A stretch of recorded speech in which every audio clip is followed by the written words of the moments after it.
Hi everyone, I'm so glad to have you all here today. We are talking about that cycle of getting stuck on the medical merry-go-round, and I'll tell you what I mean by that. Let me put a couple of links in the comments here. So I'm putting the links to book a call here in the comments, as well as a link to my newest resource, which is a rapid pain relief starter kit. It's literally the best thing that I've put together. If you're looking for something that you can, some structure to something you can do every single day that feels really good in the moment and helps pain right away in the moment, and then also helps long term if you do it regularly, this is totally the resource for you. So you'll find it here in the comments. It's awesome. It also comes with a free guided meditation that helps you, gives you something to practice along with the guide. So I hope you enjoy that. Please let me know what you think if you end up getting it, or tag me in your posts if you have any experiences with this new resource. I'm eager to hear your thoughts about it. But let's get to the topic for today. So if you are someone that is tired of years of doctor's visits, specialists, medications, treatments, and none of it really seems to get you lasting relief, I call this the merry-go-round effect. And today we're going to talk about this medical merry-go-round and the 3 biggest reasons you're still in pain. I'm Dr. Anna Redmond, for those of you that don't know me. I help high-achieving women with chronic pain break free from often what is a years-long cycle of endless medical appointments and temporary fixes.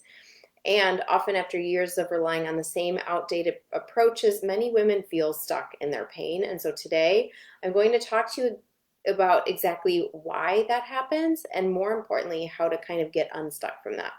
But before we get started, if you are already feeling so ready to jump off that medical merry-go-round, and I'm not saying abandon your medical treatments, those are still important, but I don't want you to have to feel so dependent on them. There's so much you can do for self-led success, and if you're ready to kind of be less dependent on these things that are out of your control and find more things that are within your control, and explore a new empowered path for managing pain and reclaiming your life, let's just book a call with me to discover how my program can shift the way you approach pain and recovery. And if you're wondering if it's the right fit, you can message me anytime. My DMs are always open. But let's kind of dive into this because, this is really important, because the prevailing, belief in the medical system, and that I think comes through in all of our appointments, is that pain has to have a clear physical cause to be treated effectively. And then if there's no physical evidence that can be found or visible to us, then the pain can be mislabeled as emotional pain, psychological pain. Sorry, we don't really know, we're just stressed. It can be dismissed, it can be minimized, and this mindset perpetuates that merry-go-round effect where people with chronic pain feel trapped in this cycle of endless appointments and tests and treatments that don't bring lasting relief. And as patients, we get caught in the cycle, and I'm saying we because I also experience this. We get caught in this cycle because this is the culture of how pain is treated. We want our pain to get fixed, so we go to the doctors that address our physical body because that's where we feel our pain. But no one talks about how there's something missing here and that there's another way. And so I kind of call this physical evidence myth, the physical evidence myth, right? The belief that pain has to have a clear, observable physical cause to be valid. And when all of the physical tests don't find what's wrong, it can be dismissed, and women feel dismissed. And worse, they feel like they've done something wrong, like they're a burden, their pain's a mystery, they'll never get better. When pain is dismissed as emotional or psychological or stress, that the idea that pain is simply a result of stress or emotional factors, this implies that it's not also a physical issue, or an experience that's multidimensional based on a number of factors, right? So oftentimes it's either mind or body causing the pain, and what we end up kind of losing in that is that pain is actually a multidimensional experience based on a number of factors that are unique to the person. There's also this assumption there sometimes that individuals who experience chronic pain are exaggerating or they're not coping well enough, rather than recognizing that chronic pain can exist without clear physical markers, and it really requires a nuanced approach to treatment.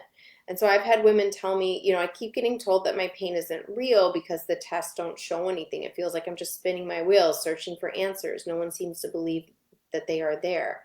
Every time I go to a new specialist, they tell me there's nothing physically wrong with me. It's so disheartening. I'm constantly told that my pain is just a result of stress or anxiety. It feels like no one's really listening to my experience or trying to understand what's actually going on. Whenever I mention my pain, the response is always about managing stress. It's frustrating because I know it's more than just stress. It's a constant debilitating part of my life. And let me tell you why, all of this is not quite right. It's actually all so wrong. Let me be the one to tell you that what providers are not saying in conventional treatment appointments is, one, that pain is a complex experience. Two, it's multifaceted in nature. And three, there's a neurological basis for it. So pain is not merely a physical sensation, but it's a complex experience that involves the brain, the nervous system, emotions. The experience of pain can be influenced by various factors like psychological, social, and emotional components. Therefore, pain does not always need visible physical damage or abnormalities to be real or significant. And research in pain science tells us that pain is processed and perceived in the brain. So chronic pain can arise from changes in how the brain and the nervous system interpret and respond to pain signals, regardless of visible physical damage. And this means that pain can be very real, even if standard medical tests do not show a clear physical cause. And speaking of that, let's talk about limitations of physical evidence. There are invisible pain pathways. Many pain conditions like fibromyalgia or chronic fatigue syndrome do not have clear markers on traditional diagnostic tests like MRIs or X-rays. This does not negate the existence of pain. It simply means that these conditions involve complex mechanisms that are not easily captured by standard imaging techniques. We also know that the lack of physical evidence does not equal lack of pain. So the absence of physical findings does not equate to the absence of pain. Pain can be influenced by factors like inflammation, nerve sensitivity, brain processing, which might not always be visible through standard medical tests. Not to mention the impact of psychological factors, because this should not be underrated, right? There is a stress and pain connection. Stress and emotional factors can exacerbate pain, but they are not often the sole cause. Chronic pain conditions often involve a cycle where stress and pain interact and they worsen each other. So when we dismiss pain as merely stress, it really overlooks how all of these factors work together to intensify physical symptoms.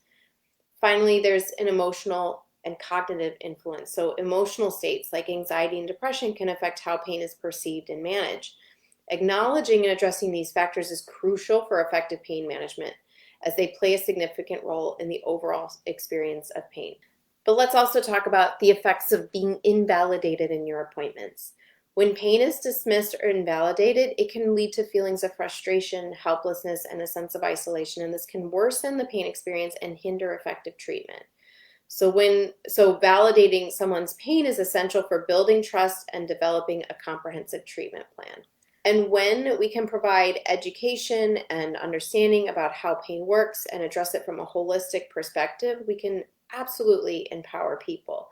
And we do this by recognizing that complexity of someone's pain and offering solutions that address both physical and psychological aspects. And this is not often what happens in conventional appointments. So what does a more comprehensive approach look like? So a holistic perspective is really important here. Effective pain management requires a holistic approach that integrates physical, emotional, and psychological elements. And this means treating pain with a combination of medical interventions, psychological support, and lifestyle adjustments tailored to the individual's needs. It also requires personalized solutions. So each person's pain experience is unique and treatments need to be personalized. A one-size-fits-all approach or relying solely on physical evidence is inadequate. Comprehensive care considers the individual's full context, including their experiences, emotions, and their overall health. So if your pain management plan isn't incorporating these components, it's likely outdated and is not addressing the whole picture of your pain experience. And this is where I see people stay stuck. And all of this brings me to the three biggest reasons why you're still in pain and why we get stuck in that medical merry-go-round. In my opinion, there are three key barriers to success in conventional treatment for pain.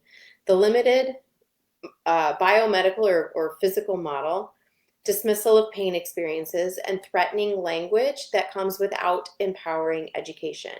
So let's start with the first one. The biomedical model, or that the part where we really highlight just the physical, it's too limited. For decades, the lean of the medical system and research has been on treating pain from a strictly biomedical perspective. So what does that mean? It means that many providers approach pain as something purely physical, a purely physical or structural or anatomical problem, something that can be fixed or treated with surgeries or medications or procedures or found with MRIs and x-rays. But chronic pain is much more complex than that. It isn't just about the body. It's about how your brain and your nervous system are involved in processing pain. And this limited model has kept many women stuck in this medical merry-go-round because while it may treat some of the symptoms temporarily, it doesn't address the real cause. So we're going from specialist to treatment to trying a new medication and a new medication, but we're just kind of missing a huge part of the picture. And I'm not saying those pieces aren't important. I'm just saying if that's the only piece we're relying on and we're having in our treatment, we're missing a huge part of the problem.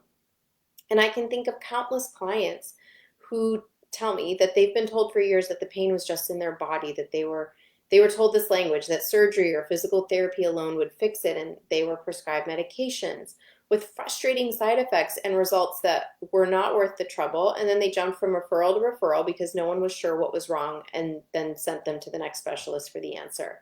And these clients were constantly, their providers were constantly setting them up for their next visit with a specialist. And many of my clients didn't realize that they were stuck here because their visits were only addressing one part of the problem. So for years, research has told us that pain is biopsychosocial, that the experience of pain falls in the overlap of biological, psychological, and social factors. So when we spend all of our time on appointments that only treat one piece of this picture, the biological piece, we are only treating 1/3 of the problem. And the rest remains untouched, but continuing to fuel pain despite many efforts at these appointments. So it's kind of like a car with 4 flat tires. And if we only fill one, we can't drive the car. Number two, the other biggest reasons why many women I talk to are still in pain is the dismissal they experience around their pain. So the second reason you're still in pain is that too often your pain isn't fully heard. You might have been dismissed by doctors who tell you it's all in your head. I wish this wasn't true. I like to think that providers work really hard to help people with pain, but my clients tell me that this message is stated both directly and indirectly, and this comes up all the time.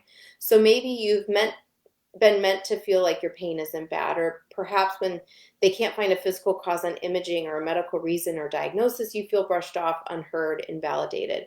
For many women, especially women who describe themselves as high achievers, this dismissal feels really personal and it keeps you from getting the support you deserve. And when you aren't taken seriously, you don't get the right kind of help and you stay stuck in that endless loop of appointments. So you lose touch with your intuition. You try things that you're uncomfortable with. And I've worked with so many women who've been told that their pain was exaggerated, not founded by physical evidence, or brushed aside as just stress. But I'm here to tell you that your experience is real. And the first step to breaking out of this cycle is having someone actually listen to you, validate your pain, work with you to find a solution that fits your unique needs. I would love for you to consider me that type of support for you. I am here for that, for validation. And I want you to imagine that you've been walking through a thick fog, kind of searching for someone who can see what you feel but never find clarity. And every step you take, you hear it's just in your head, or there's nothing to see here. But just because others can't see through the fog doesn't mean that it isn't real. What's there isn't real. Finally, the third reason many women I talk to are still in pain is the threatening language that occurs in their appointments without the empowering education. The language used by many medical professionals is often threatening and not intentionally. I don't think most of them are intending to scare you. But the language is often threatening because it's done without offering any empowering education. So we often hear phrases like, your spine is degenerating, or you'll never be able to do X again, or you have a condition that you'll have to live with, and this will get worse with age. And these words create fear, and this heightens your body's pain response. It's not recovery based, so you assume that you'll have the pain forever, and it takes away any control you could have because you're left with the belief that you don't have any. But what's missing is education that empowers you, education that teaches you how to take control of your pain, retrain your brain's response to pain signals, and stop relying on external fixes. And without this knowledge, it's easy to feel trapped and helpless. It's like being told your car is breaking down, but never being taught how to take care of it properly. You're stuck feeling powerless, constantly looking for someone else to fix the problem, and the truth is you can learn to manage it and even prevent it from getting worse. So, with all of that said, what do we do instead? And the encouraging truth is you don't have to remain trapped in the cycle of appointments and treatments. Freedom from this medical merry-go-round is within your reach, and we do this by embracing a holistic approach in what we do and what we expect from our pain recovery plan. And I like to call this an empowerment shift.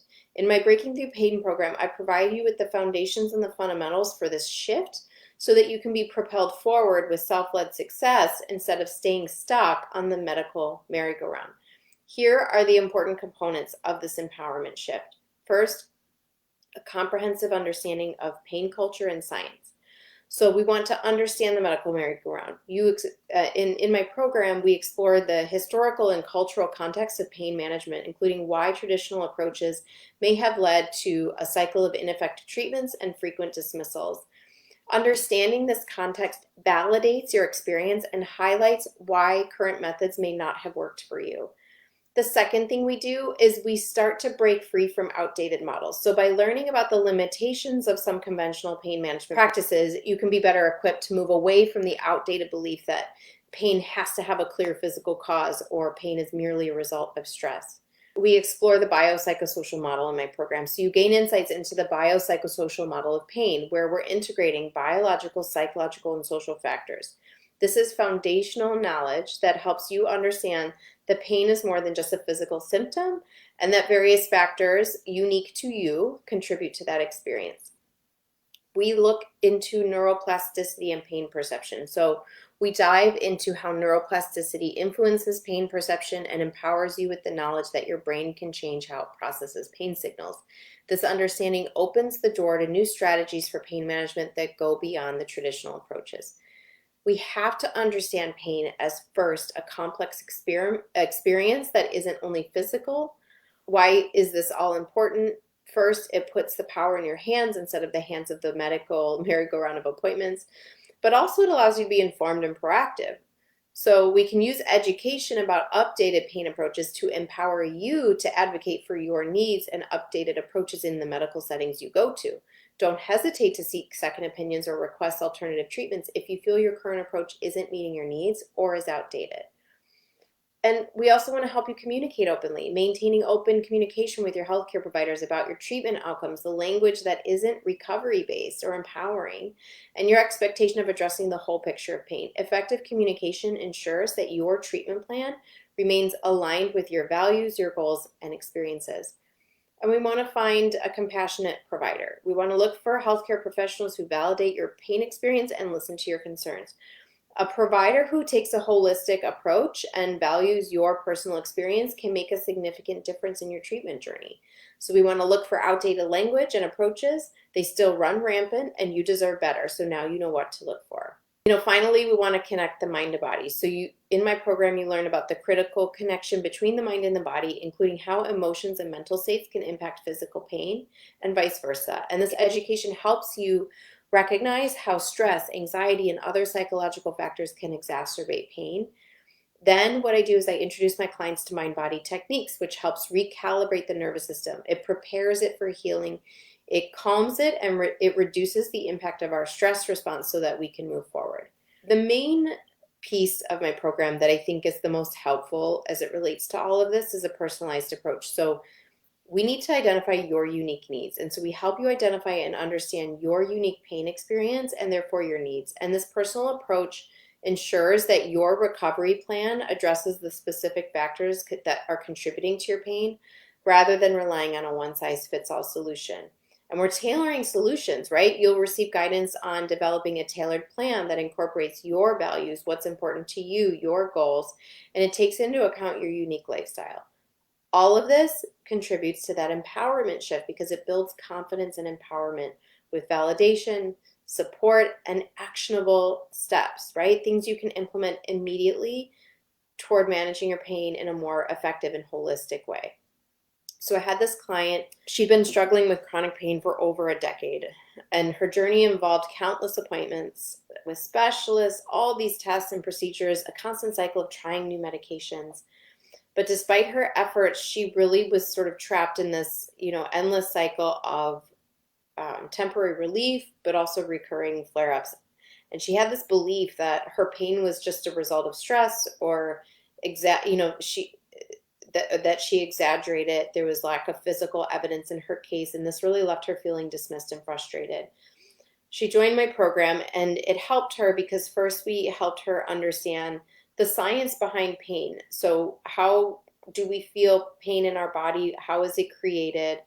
And this allowed her to see her pain as a complex issue rather than just a physical problem. And so she was able to develop some more compassion for herself now as well for her experiences over years of being on that medical merry-go-round.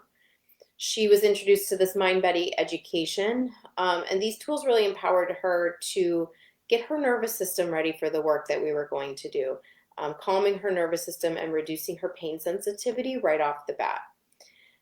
And we went into historical and cultural context with her. When she gained insight into the limitations of traditional pain management approaches and what she should be looking for, she was able to recognize how these methods had contributed to her ongoing frustration. And it gave her some clarity on previous treatments, why they had been ineffective, and why she had felt stuck for so long. So working closely together, we developed a personalized plan, a recovery plan that integrated science-backed education, mind-body wisdom, education on how the culture of her pain and of how her pain had been treated and how that impacted her. This is what started the journey for her. This is the beginning. It propelled her empowerment shift so she could start to move forward with the rest of my program with self-led success instead of relying on that medical merry-go-round. So I think the biggest thing that happened for her was that she regained confidence in her ability to kind of do this, to manage her pain and eventually recover. She then felt empowered to advocate for herself and make informed decisions about her treatment, and she knew what to ask for. And the actionable steps of the program allowed her to implement changes immediately, changes that drew from her own strengths, and to track her progress effectively. And within just a few months, she had significant improvements in her quality of life. Her pain levels decreased. She reported fewer flare-ups. She was able to return to activities she had previously abandoned. She began hiking and spending quality time with her family. And her newfound knowledge and empowerment not only improved her physical well-being and helped her know how to advocate for herself, but it also restored a sense of control, hope for the future, and even her vitality. And I think her success story illustrates the powerful impact of kind of shifting from this narrow physical focus on pain to a more comprehensive, holistic one. So these are, and I want to really reinforce here that this transformation is really a testament to how embracing your power in pain recovery and asking and knowing and having the foundation for what you need, how that can lead to meaningful and sustainable changes that actually last a lifetime and far beyond, those few months that we spend together. So if you are just ready to escape that medical merry-go-round effect, the next step would be to book a strategy call with me. I call it a pain recovery diagnostic call because during that call, we dive into your current pain management strategies. We talk about the key areas where you can make impactful changes, and we talk about how my program can leverage your strengths and skills so you can break free from that cycle of temporary fixes and empower you to move forward with self-led success. So if you're ready to take control and explore how this program can make a difference for you, schedule your call using the link in the comments. You can also comment book in the comments and I will respond to you with my calendar link. But if you just kind of want to talk a little bit about this and discuss it further, my DMs are always open. You can always message me. I am here to help genuinely. And so I don't see any questions. So I'm going to end for today, but feel free to ask me questions in the group or in the comments below. All right, everyone, have a great day, and I'll talk to you soon.